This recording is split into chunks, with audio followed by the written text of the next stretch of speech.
माटी से जिया पे देहू लाठी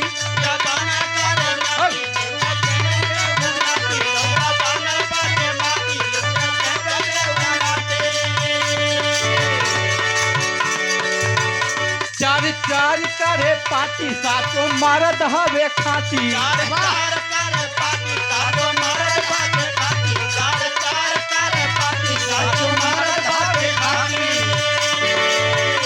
अरे टूट लेता सगर हो ठेके ललैया टूट लेता सगर हो ठेके ललैया बाए देवरू बखता करिया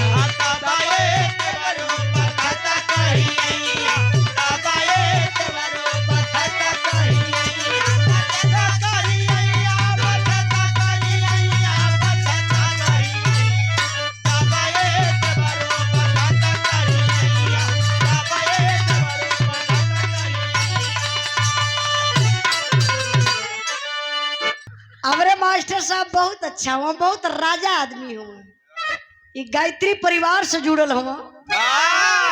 इनका दादा जुड़ल देश में खटिया भोगत हुआ भागो हुआ अब बोला सीख लेता। इनके कैसे पता हो? इनके दादा के इनके दादा बहनोई हवा सब है खानदानी रिश्तेदार खानदानी इनके में चलिए वो था बहनोई का परंपरा। बड़ा बढ़िया आप लोगों के विराह सुने के मिलल। धीरे धीरे कल से आज हो गए, आजो में एकदम सुबह हो गई बा, 4 बजे वाला बा। तनी कुछ बढ़िया गीत बजा के वो मास्टर साहब देखा का बजा बोला।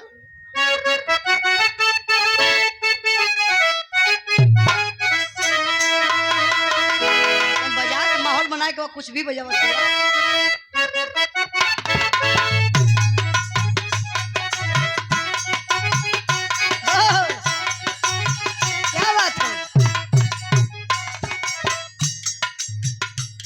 डॉक्टर हुए इलाज करवा दी का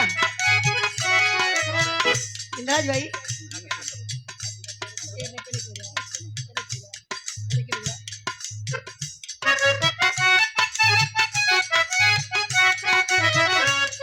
मास्टर साहब बड़ा बढ़िया गीत का संकेत कैलन।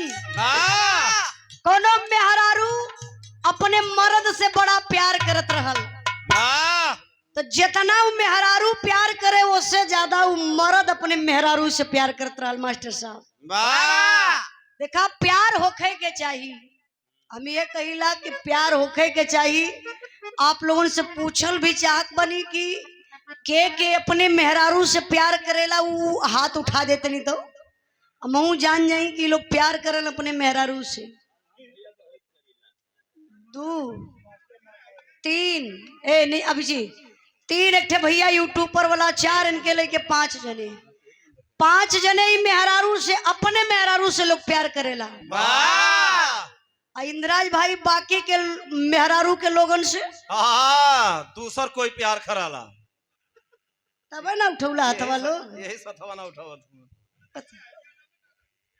अच्छा जकरे मेहरारू ना हो का करे? वो गणतंत्र दिवस मनावे का करे? ई का 26 जनवरी 15 अगस्त मतलब हम ही पागल मिले रहिला का। चला देखी वैसे शादी ब्याह सबके कर लेवे के चाहिए, क्योंकि नारी घर की लक्ष्मी होती है। नारी से संसार बढ़ेला, जरूरी भी बा। नारी ना बा घर में तो लगेला कि भूत का डेरा घर बना हो। सही बा की गलत? मास्टर साहब बड़ा बढ़िया गीत बजौले हुआ। कौन गीत बा मालिक?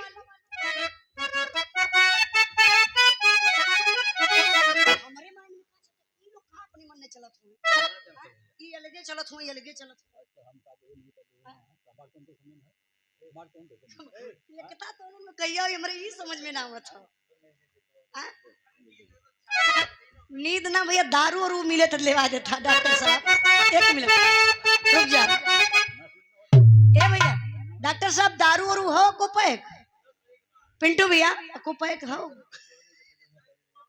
अच्छा जबरी खोला के हमारे ढोलक मास्टर के हारमोनियम मास्टर के दे देता तो मजा आ जात, मिजाज बन जात। अब मास्टर साहब अब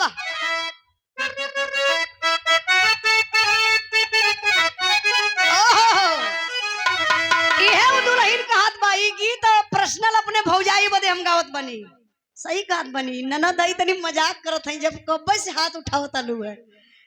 ई हमार भैया भौजी से कहत हूँ का कहलन, झुलनिया गिर गनारी में, झुलनिया गिर गनारी में, नथुनिया बासवारी में।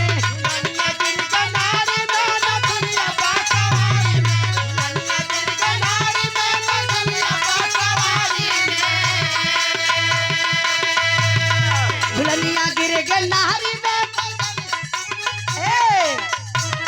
झुलनिया गिर गनारी में, नथुनिया बासवारी में। सारी दहिया गिर गई बलम के यहाँ कवारी में, सारी दहिया गिर गई बलम के यहाँ कवारी में, सारी दहिया गिर गई बलम के यहाँ कवारी में, बलम के यहाँ कवारी में, सारी दहिया गिर गई बलम के यहाँ कवारी में, सारी दहिया गिर गई बलम के यहाँ कवारी में। दुल्हन मजाक करत बा, ये तने में भैया आ गेल देवर। और जब देवर आ गेल इंद्राज भैया तो उ बतावत बा, का बतौले बा का भौजाई प्रश्नल आप बतेबा कैसे मास्टर साहब, कवन कारणवा भौजी घर वही में बोलावेलू,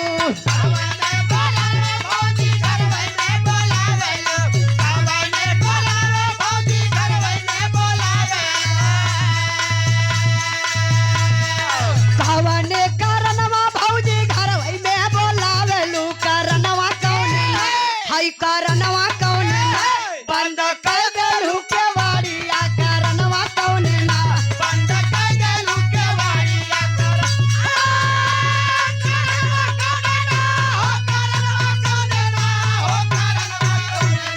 बंद कर देलू के वाड़िया, कारणवा कौन ना बंद कर देलू के वाड़िया, कारणवा कौन ना। हाँ सही बोलाई के देवरू घरवा में बोलाइला,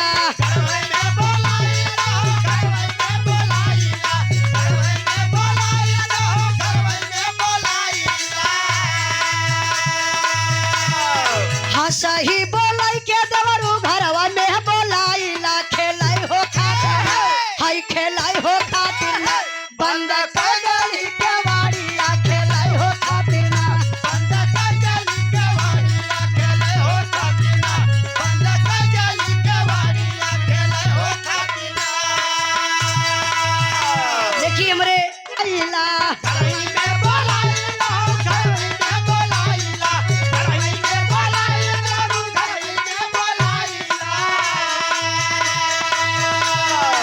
सही बोलाई के दवरू घरवई में बोलाइला, खेलाई हो खातिर हाय खेलाई हो खातिर बंद कर देली के वाड़िया, खेलाई हो खातिर ना बंद कर देली के वाड़िया, खेलाई हो खातिर, खेलाई हो खातिर ना हो खेलाई हो खातिर ना हो खेलाई हो खातिर ना बंद कर देली के वाड़िया, खेलाई हो खातिर ना बंद कर देली के वाड़िया, खेलाई हो खातिर ना। हमरे यूट्यूब पर भाई लोगन का फरमाइश बा कि तनी मंगल का डांस करा दा।